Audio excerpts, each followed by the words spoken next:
Hello students, today we are going to discuss the previous year GATE question.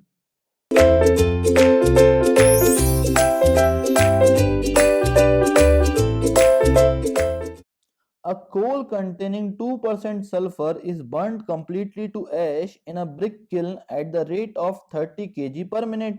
Now the sulfur content in the ash was found to be 6% of the initial amount of sulfur present in the coal fed to the brick kiln. Now the molecular weights of sulfur, hydrogen, oxygen are given as 32 gram, 1 gram and 16 gram. We need to compute the annual rate of sulfur dioxide emission from the kiln in tons per year.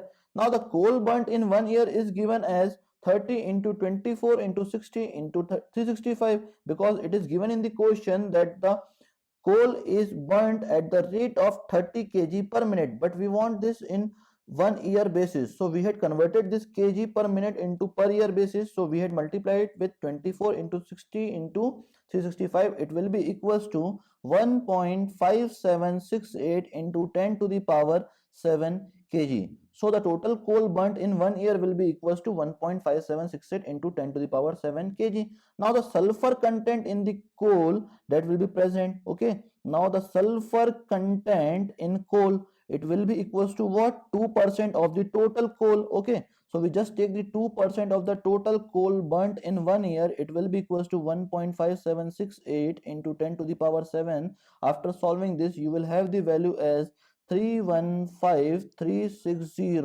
kg per year, and if you convert this value into ton, it will be equals to 315.360 tons per year. Okay, that will be the total sulfur containing in the coal on per year basis, which will be equals to 315.360 tons per year. Now the sulfur content in ash. Okay, now the sulfur content in ash, it will be equals to what? 6% of the total sulfur content. So it will be equals to 6 divided by 100 into 315.360. It will be equals to what?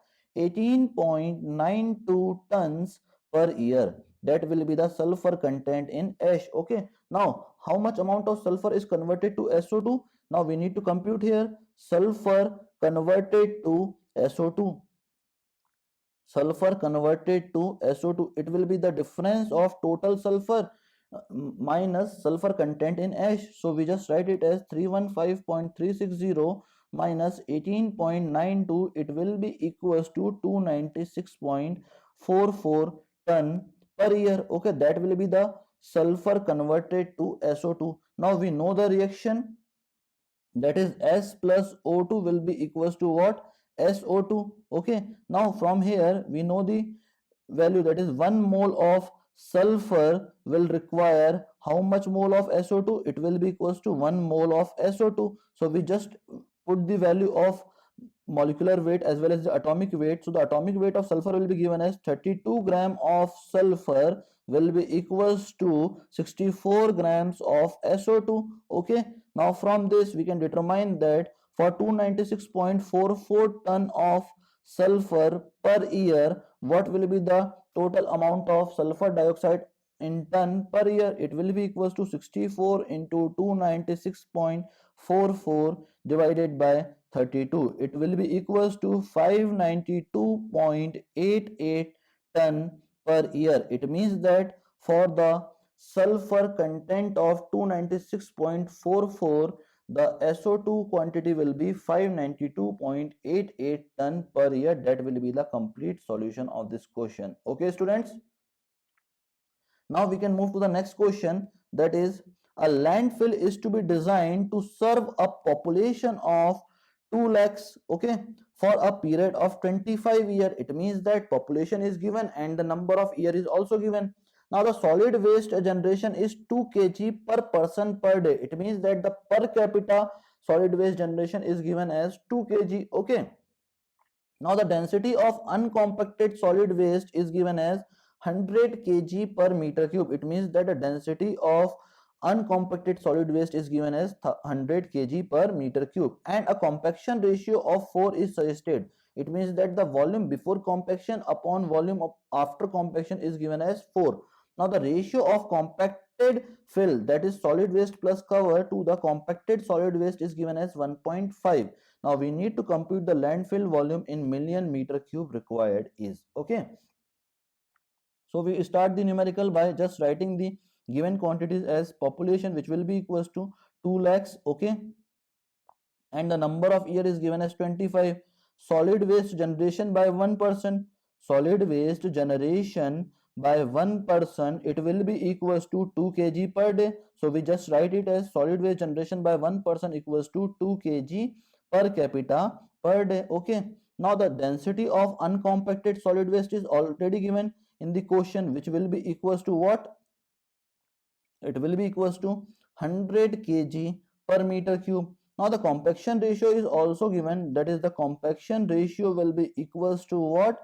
It will be the volume of solid waste before compaction upon volume of solid waste after compaction. Okay, so it will be given as what? It will be equals to 4. Now we want to compute the total solid waste generated per day. Now the total solid waste generated per day will be equals to what? Solid waste generated per day will be equals to what? We need to multiply the per capita solid waste generation by the total capita which will be present in that city, which will be equals to 2 lakhs. Okay, now multiplying it, it will be equals to 4 into 10 to the power 5 kg per day. It means that the total solid waste produced or generated in one day will be equals to 4 into 10 to the power 5 kg per day. Now we want this for 25 years. So total solid waste generated in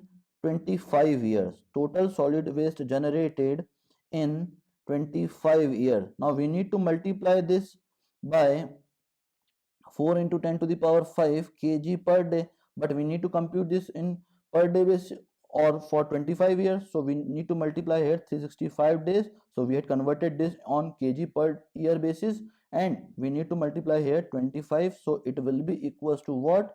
365,000 into 10 to the power 5 kg. That will be the total solid waste generated in 25 year. Okay, now we know that density of uncompacted solid waste will be equals to what? It will be the ratio of weight by volume, and the weight is already given. We had computed it 365,000 into 10 to the power 5 kg, and we need to compute the volume of uncompacted solid waste because the density is given as 100 kg per meter cube.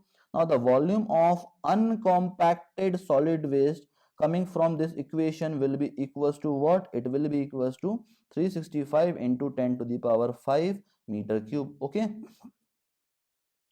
now we know that the compaction ratio is already given. Compaction ratio will be equals to volume before compaction upon volume after compaction. Okay, now the compaction ratio is already given, which will be equals to what? 4, and we had computed the volume before compaction. It will be equals to 365 into 10 to the power 5 meter cube. Now we need to compute the volume after compaction, which will be indicated by V dash. Okay, it is already given, that is 4. Now from this we can compute the value of V dash, which will be equals to what? 9125,000 meter cube. That will be the volume after compaction. Okay, now a ratio is given, that is the volume of solid waste plus cover divided by volume of solid waste. It will be equals to what? 1.5. now we need to compute the total volume, which will be equals to volume of compacted solid waste plus volume of cover, which will be equals to 1.5 into solid waste or the volume of solid waste after compaction. So we just need to multiply it by 9125,000. It will be equals to 13.6875 into 10 to the power 6 meter cube. So it will be equals to what? 13.6875 million meter cube. Okay, that will be the complete volume of solid waste plus cover, which will be equals to what? 13.6875 million meter cube. Now the next question is given as settling test on a sample drawn from aeration tank liquor of activated sludge process that is MLS is equals to 2800 milligram per liter was carried out with 1 liter sample. Now the test yielded a settled volume of 200 ml. The value of sludge volume index shall be, now we know the formula of sludge volume index, it will be the ratio of volume of settled sludge divided by weight of suspended solids present in the MLSs in 2000 for computation of sludge volume index in milliliter per gram.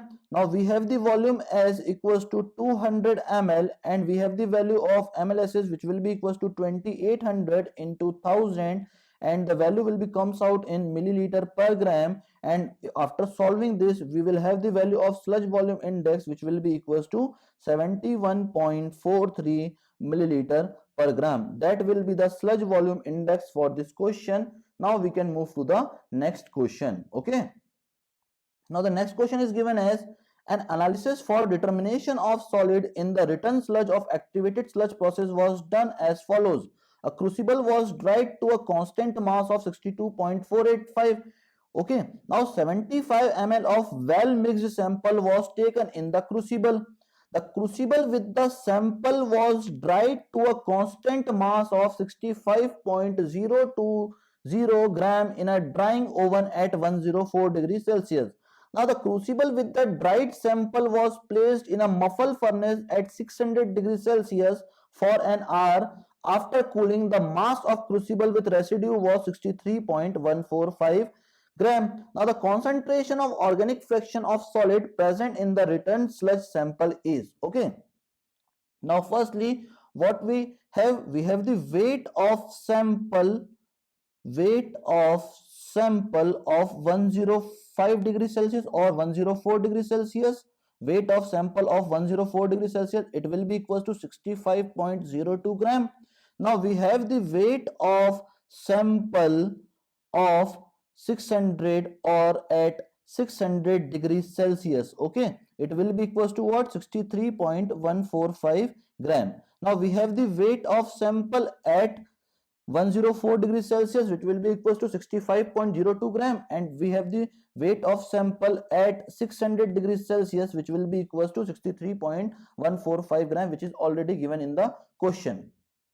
Now all the organic matter will be converted into carbon dioxide, water vapor and other gases at 600 degrees Celsius. Okay, now the concentration of organic fraction, now the concentration of organic fraction of solid will be equals to what?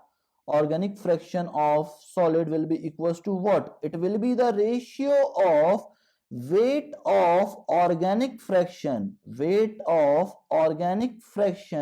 divided by volume of sample, which is already given in the question, that is volume of sample. Now what will be the weight of organic fraction? It will be the difference of 65.02 minus 63.145 divided by 75, and we need to compute this value in terms of milligram per liter, for which we need to convert this by 10 to the power 3 upon 10 to the power minus 3. After solving this, you will have the value of 25,000 milligram per liter. That will be the concentration of organic fraction of solid. Okay student, we had solved all the questions of previous year GATE. Thank you very much students.